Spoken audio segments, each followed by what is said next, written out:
Mesdames et Messieurs, chefs de délégation, en vos grades et qualités, chers participants, nous sommes très heureux d'être ici à la 42e Assemblée annuelle de la FANAF, dans cette magnifique ville de Kigali, symbole d'une Afrique en mouvement.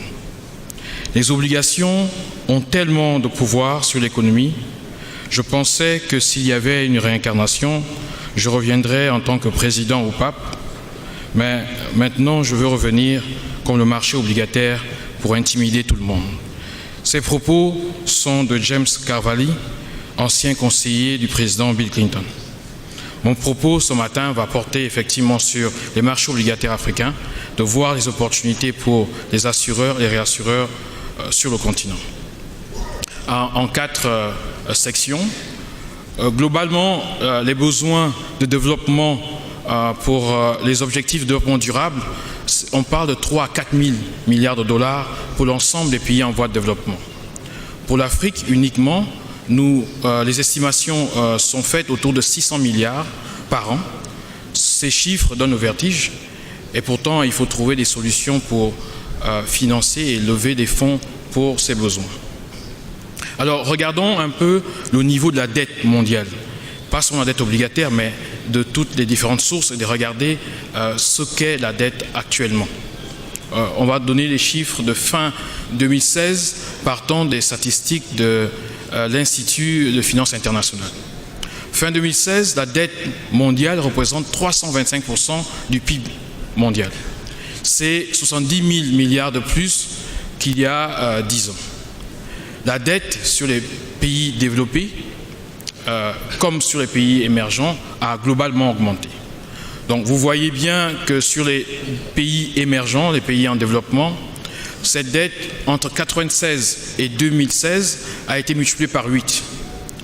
Ce qui est intéressant, c'est de voir que l'accélération de l'endettement dans les pays émergents, les pays en développement, se fait davantage en monnaie locale. Et cela devrait vous rappeler la crise de la dette que nous avons connue au début des années 80. Donc, après les indépendances, nous sommes lancés dans des programmes de transformation de nos économies, industrialisation, développement des infrastructures, et nous avons beaucoup emprunté à l'extérieur parce que nous n'avions pas les capitaux et l'épargne nécessaires. Le marché s'est retourné fin deuxième moitié des années 70, une charge de la dette exponentielle pour nos économies, et nous sommes rentrés pendant 2 décennies dans des programmes d'ajustement structurel. Cette fois-ci, nous voyons que davantage cet endettement se fait en monnaie locale à travers les différents pays en développement. Alors ici, je vous donne un peu un indice qui est préparé par Standard Bank qui vous montre l'évolution des spreads sur les eurobonds africains. Alors, je m'explique, c'est la prime de risque qu'un investisseur va avoir sur un eurobond des marchés africains, des pays africains, vis-à-vis de l'actif sans risque de référence qui est le bond des États-Unis, ici pour ce cas le bond à 10 ans. Lorsque vous regardez, bien sûr c'est une moyenne et vous avez des situations différentes entre les pays. Des spreads très élevés, des primes très élevées juste après la crise financière de 2007, vous voyez que toutes les politiques accommodantes des grandes banques centrales, notamment la Fed, a permis de ramener ces niveaux de spread en injectant beaucoup de liquidités sur les marchés à travers depuis 2010 sur toutes ces années. Mais lorsque vous regardez sur la longue période, 10 ans, 2007-2017, vous avez à peu près 240 points de base, donc 2,4% d'augmentation globale des coûts, du renchérissement des coûts de nos emprunts à l'extérieur. Monsieur le président du PDG de Bloomfield en a parlé. Ici, puisque c'est toujours une moyenne, vous avez certains pays qui sont passés à 7, 8, 9% au-dessus des taux américains. Et là, vous avez aussi des pays qui ont emprunté à des taux plus convenables, mais qui étaient notés investment grade. Et qui est l'objectif, effectivement, de beaucoup de pays d'atteindre ce niveau de rating. Alors, le marché obligataire dans tout ça. Vous voyez que nous avons 600 milliards à trouver chaque année pour l'ensemble de l'Afrique. Sur la colonne de droite, vous avez les besoins de l'économie réelle. Et puis, de l'autre côté, au milieu, vous avez le marché obligataire et vous avez différents acteurs. C'est exactement quand vous décidez de construire un bâtiment ou une maison, vous appelez un architecte, vous discutez, vous concevez ce que vous allez faire. C'est la même chose pour l'économie. Vous avez ici tous nos objectifs, plan de transformation, émergence, plan de développement. C'est la colonne de droite. C'est ce que nous voulons atteindre. Alors qu'est-ce qu'on conçoit comme système financier pour financer les besoins que nous avons? Le président a dit hier qu'une vision sans action est un rêve, en reprenant le président Mandela. C'est la même chose avec l'économie. Si on a un plan de transformation, de développement, sans le système financier construit pour cela, c'est un rêve, parce qu'on ne va pas arriver à le financer. Dans la vie réelle, si vous avez besoin de l'assistance de votre meilleur ami pour manger, pour faire vos projets, ce ne se passera jamais quand vous voulez et au taux que vous voulez. Et c'est la même chose avec le marché. Un cas intéressant à regarder pour comprendre comment les marchés se construisent, c'est revenir il y a quelques siècles avec Alexander Hamilton. Après la guerre d'indépendance, vous voyez les États-Unis qui se lancent dans leur transformation avec un rapport sur les manufactures qu'ils présentent, qui est une stratégie d'industrialisation. Ensuite, les deux rapports, un rapport sur le crédit et un rapport qu'on appelle sur la Banque nationale des États-Unis, mais qui est un deuxième rapport sur le crédit. Ces deux rapports vous montrent comment les États-Unis veulent construire leur système financier pour pouvoir atteindre l'objectif de transformation économique visé. Nous avons échoué à la fin des années 70, début des années 80, parce que nous n'avions pas cette partie. Maintenant, nous sommes dans de nouveaux plans. Qu'est-ce que nous faisons pour construire ces deux segments, le marché et aussi les acteurs? Les différents acteurs que nous avons mis de ce côté, les banques. Nous voulons atteindre certains objectifs. Quel système bancaire nous faut-il? Quelle est la taille du marché bancaire qu'il nous faut pour nous accompagner pour atteindre cet objectif? Le marché de l'assurance. Hier, un intervenant a dit on a 1% depuis longtemps. Quel est l'objectif en chiffres que nous voulons atteindre avec le marché des assurances? Et quels sont les instruments que nous donnons pour vérifier que nous sommes en train d'aller vers cette direction? Les fonds de pension, c'est à peu près 600 milliards aujourd'hui en Afrique. L'essentiel se trouve en Afrique australe. Comment on fait pour que les caisses de retraite servent l'économie? Les fonds souverains et bien d'autres instruments. Donc comment ces acteurs-là vont contribuer via le marché obligataire? On aurait pu mettre marché financier, mais j'ai mis marché obligataire parce que tout le système financier repose sur le marché obligataire. Le marché obligataire, c'est le soubassement quand vous construisez votre maison. Il impacte le système bancaire, il impacte tous les segments, marché de l'immobilier, comment une économie se comporte, vous le voyez sur le marché obligataire. La crédibilité d'un État, vous le voyez sur le marché obligataire. Par les taux, et comment aussi les intervenants vont intervenir sur différents segments, sur le très court terme, sur le moyen terme et sur le long terme. C'est l'actif sans risque qui vous permet de pricer tous les autres actifs sur le marché. Donc cela est un point central et on peut faire 1 heure dessus pour discuter de toutes les interactions du marché obligataire avec le reste de l'économie. C'est pourquoi James Carvilla dit qu'il voudrait revenir comme un marché obligataire pour intimider tout le monde. Parce que c'est ce segment du marché qui impacte tous les autres acteurs de l'économie. Alors, quelle est la structure des marchés africains? Nous avons à peu près, fin 2016, 368 milliards de dollars d'encours. Nous avons plus de 200 milliards de dollars de titres émis, marché domestique, à fin 2016. Mais il faut rappeler qu'en 2000, nous n'avions que 28 milliards de dollars. Donc nous avons beaucoup progressé en marché domestique. Malheureusement, le top 5 représente plus de 80% de ces titres. Donc ça veut dire qu'il y a 49 pays sur lesquels nous devons travailler davantage. Alors je ne l'ai pas dit au début, AFMI, qui est une initiative de la BAD, est au sein de la banque, au département du secteur financier, et notre travail est de contribuer au développement des marchés obligataires. Donc nous avons toute une partie assistance technique, gestion active de la dette, et puis nous avons aussi l'autre volet où nous créons des produits pour des investissements. Donc voilà un peu les gros marchés, le top 5 qui représente plus de 80% des titres, de l'encours des marchés en Afrique. Lorsqu'on regarde la structure même de ces titres émis, nous sommes à plus de 73% sur des bons du Trésor, donc des titres à moins d'1 an, ou plus 1 an. Et en 2000, nous étions à plus de 94% sur ce type d'actifs. Ça veut dire quoi? Ça veut dire que nos États, lorsqu'ils vont sur les marchés locaux, c'est essentiellement pour le budget de fonctionnement. Ce n'est pas pour le budget d'investissement. C'est cela qu'on voit ici. Donc tout le travail des agences comme UEMOA Titres et d'autres partenaires, c'est de contribuer à aider à allonger la courbe des taux et à rendre le marché plus dynamique. Nous le faisons au niveau du continent. Dans la zone UEMOA, nous travaillons avec eux pour que cela soit quelque chose qu'on peut voir réaliser assez rapidement. Nous avons travaillé avec le Maroc et d'autres pays et nous voyons qu'il y a déjà beaucoup de progrès dans ces pays-là. Alors, ce tableau, c'est pour montrer un peu les progrès. Alors, le bid-ask sur les titres, un peu, c'est la prime entre l'offre d'achat et de vente. Il y a quelques années, nous étions autour de 200-300 points de base. Donc, c'était cher. Aujourd'hui, ces niveaux, ces écarts sont très faibles. Ça veut dire que la liquidité, elle est là. C'est comme ça qu'on mesure la liquidité. Vous voyez le bid-ask entre les titres. Et regardez bien les marchés que j'ai cités ici. Ce sont des marchés, il n'y a pas de pays de la zone francophone. Ça montre que voilà les marchés qui sont le plus avancés. Et donc, il faut un travail au niveau des pays de la zone CEMAC et UEMOA. Vous avez la même chose sur le FX, donc le change. Vous voyez aussi que le bid-ask aussi est assez rétréci, ce qui est intéressant. Le turnover, donc le niveau par jour des transactions sur le marché obligataire, il a évolué positivement. Avant, on avait des montants très petits, ce qui était un frein pour beaucoup d'investisseurs de venir avec des petits tickets. Et là, nous avons des volumes un peu plus intéressants, quelques centaines de milliers de dollars dans les marchés les plus avancés.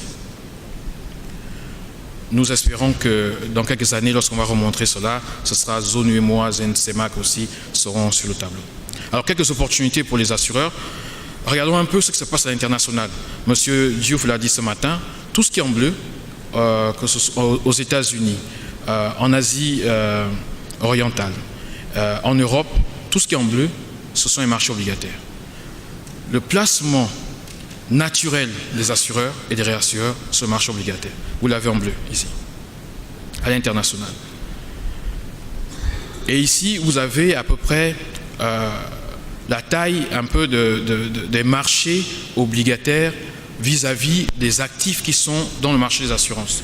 Vous voyez au Japon, en Corée, les États-Unis aussi, la taille du marché des assurances qui est déjà énorme, mais est plus petite que la taille du marché obligataire. Le marché obligataire peut l'absorber.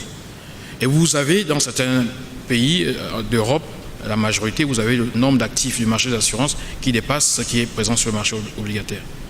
Et il y a différentes études qui montrent que les pays qui ont des marchés obligataires plus développés, lorsqu'il y a une crise financière, se réajustent plus rapidement. Vous avez le même phénomène en Afrique. Vous avez des marchés où le total des actifs du marché des assurances dépasse le marché obligataire. Et la grande majorité des pays, vous avez le nombre d'actifs du marché d'assurance qui reste assez faible par rapport au gros volume des marchés obligataires. Alors ici, c'est intéressant. Ce matin, M. Diouf en a parlé en disant on voit une croissance en Afrique, on parle des dividendes démographiques, mais on voit que les primes baissent. Alors, on va revenir un peu rapidement sur le dividende démographique. C'est une analyse ex post de deux professeurs d'Harvard, Bloom et Canine, qui analysent ce qui s'est passé lors de la transformation des pays asiatiques, le miracle asiatique. Et ils voient qu'en dehors des politiques volontaristes, il y avait un aspect, une structure de leur population qui avait aidé cela. Il y avait plus d'actifs, de jeunes actifs, que de personnes dépendantes, donc jusqu'à 15-20 ans et au-delà de 64 ans. Cette population-là était inférieure aux jeunes actifs. Et nous allons avoir cela parce que nous allons passer à 2,5 milliards en 2050, ensuite à 4 milliards à la fin de ce siècle. Jusque-là, tout va bien. Mais même si nous avons plus de jeunes actifs, s'ils ne travaillent pas, on n'aura pas les primes qui vont augmenter aussi vite que ce que nous sommes en train de voir au niveau de la croissance. Donc il faut que ces jeunes travaillent. Donc le défi, en fait, c'est celui de la croissance. Permettre que cette croissance soit inclusive et que le secteur du métier de l'assurance grossisse en même temps que la performance économique des différents États. Alors, quelques défis dans la zone CIMA, FANAF, certains ont été rappelés ce matin. On a la possibilité d'aller jusqu'à 50%, on est autour de 15-18% sur les émissions. Donc il y a un travail à faire ici. Il y a la question des maturités. Les assureurs veulent des papiers de 7 ans et plus. Il y a très peu de papiers de ce niveau-là. Donc c'est un lien avec toute la gestion de la dette, toute l'organisation de la politique d'endettement et de la construction du marché dans les pays. Il y a toutes les questions liées aux investissements transfrontaliers, fiscalité, politique de change, et bien sûr peu de véhicules qui permettent d'avoir plusieurs produits. Et bien sûr la question de la couverture des risques de change. Donc voilà les questions qui émanent un peu de l'échange avec la CIMA au mois d'octobre. Nous avons recueilli un peu les points soulevés par les compagnies d'assurance. Alors, la banque, en tant que premier partenaire financier et technique des États, a vu ce gap et s'est dit, bon, on va monter un produit qui va permettre aux États de trouver, et aux compagnies d'assurance de trouver un instrument qui leur permet de financer l'économie réelle via les marchés. Alors, lorsque vous regardez les taux de croissance, les anticipations, vous voyez que les pays africains, c'est là où ça va se passer. Et c'est là où ça se passe actuellement, parce qu'en termes de croissance, nous avons des prévisions beaucoup plus intéressantes. Il faut noter que les évaluations de nos comptes publics montrent qu'on a une sous-évaluation de nos PIB d'environ 20%. Certains pays ont commencé à rattraper, mais le niveau de croissance que nous voyons ici sont un peu minorés par rapport à la réalité. Donc, dans l'avenir, nous devrons voir ces taux de croissance continuer si le travail de nos États va dans la même direction, et on devrait voir les compagnies d'assurance croître aussi leur business. Alors, je vais revenir assez rapidement.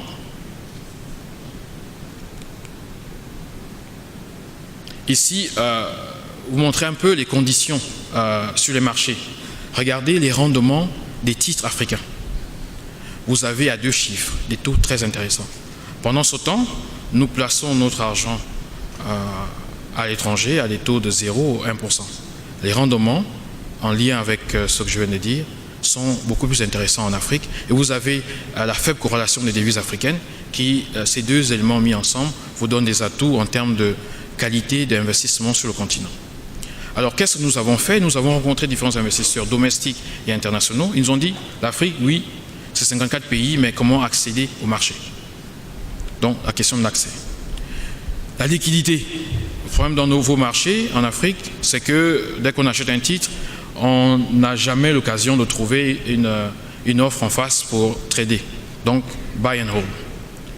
Régulation, vous avez 29 bourses, 29 bourses. En dehors de ces bourses, vous avez même des plateformes à part pour les marchés obligataires. Comment comprendre ça? Celui qui est à Casablanca, il ne va pas comprendre ça pour toute la sous-région. Celui qui est à Tokyo, c'est encore un cauchemar pour lui. Est-ce que le profil de rendement est intéressant? Nous venons de le voir, 2 chiffres dans certains pays.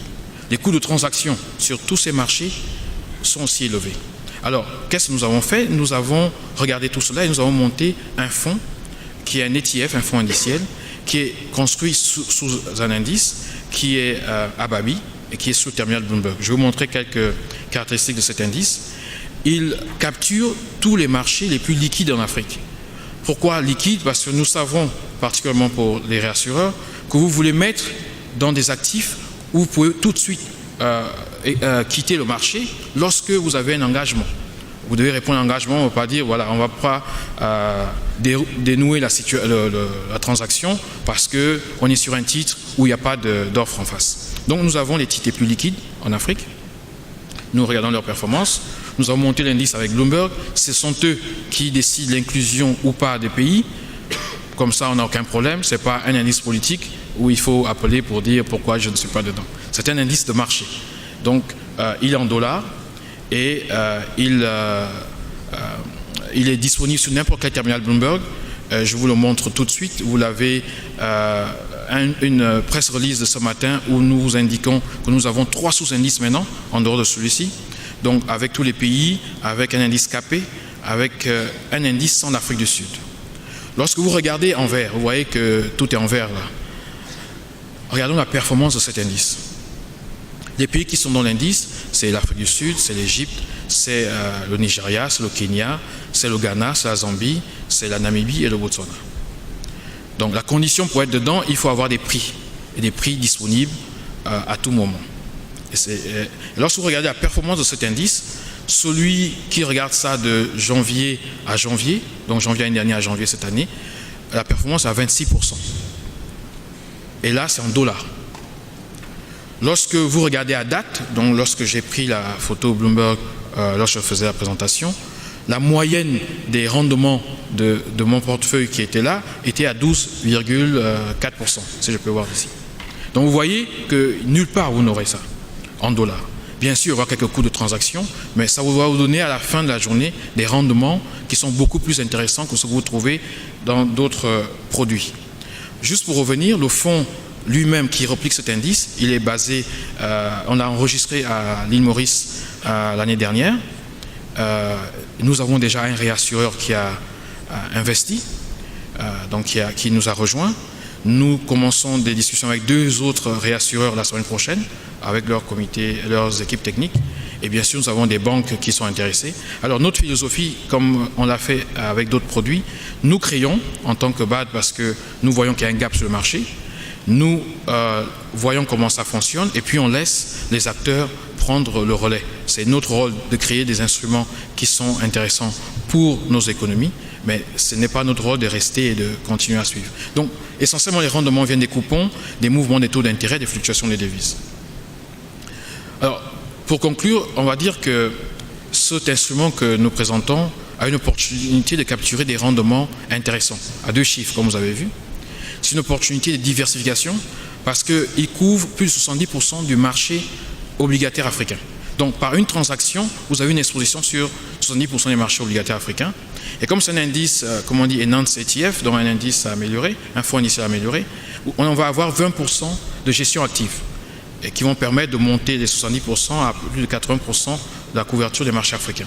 C'est un moyen de favoriser l'intégration régionale parce que le premier listing qu'on va faire, la cotation première, va se passer à Maurice et nous allons faire des dual listings avec les marchés africains. Nous savons que les assureurs dans beaucoup de pays n'ont pas l'autorisation d'investir à l'extérieur. Donc nous travaillons avec les bourses pour avoir l'ETF, donc le fonds indiciel, coté aussi dans le marché local, donc il sera comme un produit local. Nous allons travailler avec le Nigeria, nous sommes en train de discuter avec eux, qui ont demandé à ce que cet instrument soit sur leur marché. Et donc on va avoir plusieurs marchés et essayer l'intégration via un produit. Pas seulement sur des forums et des discussions sur les documents, mais via un produit, de montrer qu'on peut intégrer les marchés africains. C'est un produit moderne, transparent et à moindre coût. En Afrique et dans certains de nos pays, on dit un produit innovant, mais un ETF, pour tous ceux qui travaillent sur les marchés, c'est quelque chose de très banal. Donc, nous avons mis cette forme-là parce que ça coûte moins cher, c'est transparent. N'importe qui traite sur les marchés, qui a un terminal Bloomberg, peut voir notre indice. Je vous remercie.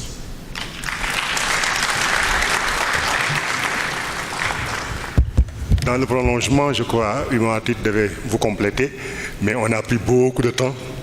Il est déjà 14h05. Je ne sais pas maintenant qu'est-ce qu'on va faire parce qu'il y a un déjeuner qui est prévu juste après. Est-ce que Humanity, on ne pourrait pas leur accorder une salle à côté, de sorte que dans le prolongement de ces discussions, après déjeuner, ça pourrait se poursuivre. C'est juste une proposition. Ça permettre de poser des questions s'il y en a à ce stade-là. Sauf si... Comment? Oui. Merci. S'il y en a, on peut prendre quelques questions parce que là, on a vraiment débordé sur le temps. Et après déjeuner maintenant, une salle sera dédiée et les échanges avec la barre de Humanity pourront continuer dans cette salle-là. Merci beaucoup.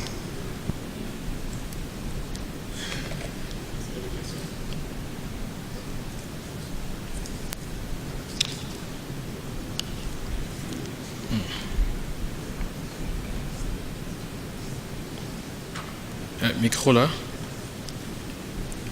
Les micros.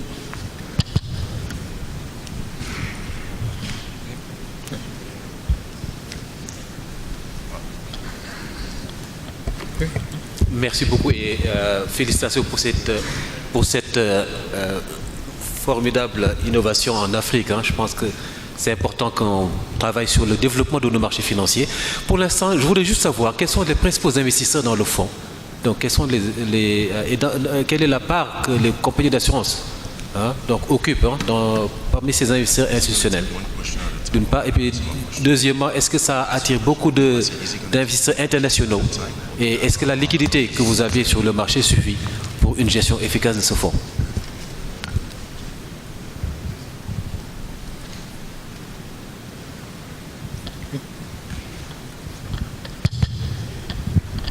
Merci M. Mbeng pour la présentation. Ma question s'articule sur 2 points. On comprend bien au regard de votre présentation l'importance du développement du marché obligataire, mais on note un manque criard d'accès à l'information et aux données sur le marché de la dette. Donc qu'est-ce qui peut être fait pour pallier à ce problème? Et le deuxième point, c'est sur le développement des marchés obligataires. Est-ce que quelque chose peut pas être fait au niveau de la courbe des taux? Un exemple peut-être ce serait de rallonger la maturité des titres obligataires, passer au-delà de 7 ans ou aller plutôt à 10-20 ans. Je pense que ça pourrait plus intéresser les compagnies d'assurance et de réassurance. Merci. Merci.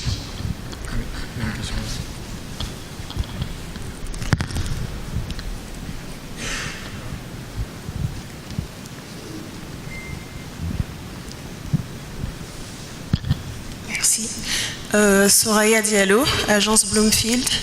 Alors, ce que j'ai compris depuis ces derniers jours sur les différents panels, c'est que de plus en plus, le métier de la finance dans les assurances devait aller vers une gestion un peu plus précise des actifs, une gestion de la trésorerie, notamment à partir de placements sur les marchés. Donc, vu que vous avez une vision un peu plus transversale, disons, de ce qui se passe sur le marché africain, je voulais connaître un peu votre perception de la dynamique de la gestion des actifs en Afrique. Ok, merci. Vous avez notre contact. On sera tout à l'heure avec eux à titre après le déjeuner. On pourra continuer les échanges. Je vais répondre à ces questions, comme ça je vais laisser le temps pour le déjeuner. Alors je vais commencer par la dernière question. Gestion d'actifs sur le continent, nous sommes à peu près à plus de 600 milliards de dollars. Et les 2 tiers se trouvent en Afrique du Sud. Ensuite, vous avez le Nigeria, vous avez les pays autour de l'Afrique du Sud, vous avez aussi au Maroc. Alors qu'est-ce qu'on constate? C'est que lorsque dans les pays, il y a eu des réformes des retraites, des caisses de retraite, des fonds de pension, pour donner une gestion professionnelle, notamment avec la méthode par capitalisation, cela a renforcé ce type d'activité. Lorsque dans les marchés d'assurance, on a donné aux professionnels de gérer les actifs, cela aussi a contribué à développer ce métier. Et ce métier, lorsque vous regardez dans beaucoup de nos pays, ça attire beaucoup la diaspora bien formée qui se trouve dans les pays développés, où ils ont eu à travailler sur ce type de métier et donc ils sont revenus et ont permis de renforcer ce type d'activité. C'est un peu comme si vous êtes médecin, vous avez l'habitude de travailler en Europe avec un plateau technique et puis si vous devez venir travailler en Afrique et vous n'avez pas de plateau, vous êtes un peu perdu. Donc ce type d'activité, c'est très intéressant pour ces gens de profil pointu et on voit de plus en plus un progrès. Dans la zone UEMOA, il y a quelques années, on faisait des présentations pour parler de l'intérêt de cela. Aujourd'hui, ce n'est plus un débat, c'est une réalité. Dans la zone CEMAC, il y a Harvest qui vient de créer une agence de gestion d'actifs, donc c'est deuxième après Attijari. Donc ce qui est intéressant, c'est de voir de plus en plus d'acteurs sur ce type de métier. Manque d'information, effectivement, on a un gros problème sur le manque d'information. Nous, en termes d'initiative des marchés financiers, notre site c'est www.africanbondmarket.org. Vous avez des informations sur tous les marchés africains. Nous essayons de faire cela et nous devons encourager les banques centrales qui, dans beaucoup de pays, travaillent avec les États sur la partie titre public, de faire cela. l'agence sur moi à titre aussi, il y a des newsletters, des informations. Nous devons travailler tous ensemble pour vulgariser ces instruments. La courbe des taux, c'est vraiment le cœur. Lorsque j'ai montré le marché obligataire, je ne voulais pas dire le mot parce que après ça devient un peu trop technique, mais c'est effectivement ça, l'agenda de bâtir une courbe de taux. Mais cela ne se décrète pas, comme vous le savez. Allonger la maturité, oui, mais qui comme acteur en face? Tout cela est lié à la politique du gouvernement. C'est quoi la politique économique du gouvernement? C'est quoi sa stratégie d'endettement? Et comment créer des gisements qu'on va appeler des benchmarks, certaines lignes où on va mettre assez de profondeur pour que ce soit des références pour tout le monde. Lorsque moi je travaillais avant sur le financement des infrastructures. Lorsque vous allez dans un pays, vous voulez connaître à combien le pays emprunte à 10, 15, 20 ans. Mais c'est la courbe des taux qui vous donne cette information-là. Et ça permet de créer et de pricer tous les autres actifs du marché. C'est pourquoi le marché obligataire est central, le marché obligataire des titres publics. Donc, nous, au sein de la BAC, nous travaillons sur cela. Nous avons sorti un guide sur les courbes de taux africaines que vous trouvez sur notre site, qui vous permet de voir la situation, l'évolution de la construction des courbes de taux. C'est un exercice que j'avais déjà fait avec les collègues en 2005. À l'époque, il n'y avait pas grand-chose. Tous les courbes de taux étaient des constructions, des modélisations, des extrapolations linéaires et tout ça. Et maintenant, on voit que de plus en plus, les États sont sur cet agenda-là. Donc, c'est un travail d'ensemble que nous devons tous faire. Sur les principaux investisseurs, vous avez du fonds. Alors, je ne sais pas si j'ai le droit de dire les noms des investisseurs. Sur la partie africaine, nous avons assureurs, réassureurs, fonds de pension, banques d'affaires. L'intérêt des investisseurs internationaux, oui, l'intérêt est là. Mais qu'est-ce que nous voulons faire? Tout ce qui est seed investor, tout ce qui est investisseurs initiaux, nous voulons qu'ils soient africains. Pour que le conseil d'administration, vous le gérez, vous. Parce que nous, en tant que BAD, nous n'allons pas être au conseil d'administration. Nous allons être dans un advisory committee pour orienter, mais c'est votre fonds. Parce qu'il y a une problématique. Vous êtes réassureur, vous avez des devises, vous les placez à 1 ou 0% ailleurs, et on vous donne un véhicule, vous avez à 2 chiffres en dollars. Bon, gérez cela, c'est votre institution. Donc, c'est ce que je peux dire sur ce niveau. En termes de liquidité, les 8 pays que nous avons sur l'indice, ce n'est pas toutes leurs obligations qui sont qualifiées. L'Afrique du Sud, oui, toutes les obligations. Mais ceux que nous avons sont les titres les plus qualifiés.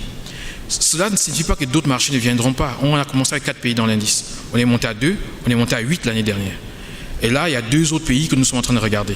Nous regardons, nous travaillons avec les États pour arriver à ce niveau de liquidité et nous laissons Bloomberg le soin de décider si l'indice est qualifié ou pas. Parce qu'on ne voudrait pas présenter au monde un indice sur l'Afrique qui n'est pas du tout liquide. Voilà, c'est ce que je pourrais dire. Je vous remercie et bon appétit. Encore merci à vous pour cette intervention très intéressante. Donc, je reprécise qu'à la suite, donc une salle sera trouvée pour que les discussions puissent se poursuivre. Merci beaucoup et encore toutes nos excuses. Nous avons abusé aujourd'hui de votre patience et nous vous souhaitons donc un très bon appétit. Les travaux reprendront demain en atelier et par la suite, nous aurons également la suite de l'Assemblée générale avec les points restants, notamment le projet de budget, les nouvelles adhésions et le choix du pays qui sera habilité à recevoir la prochaine Assemblée générale de la FANAF. Merci beaucoup et puis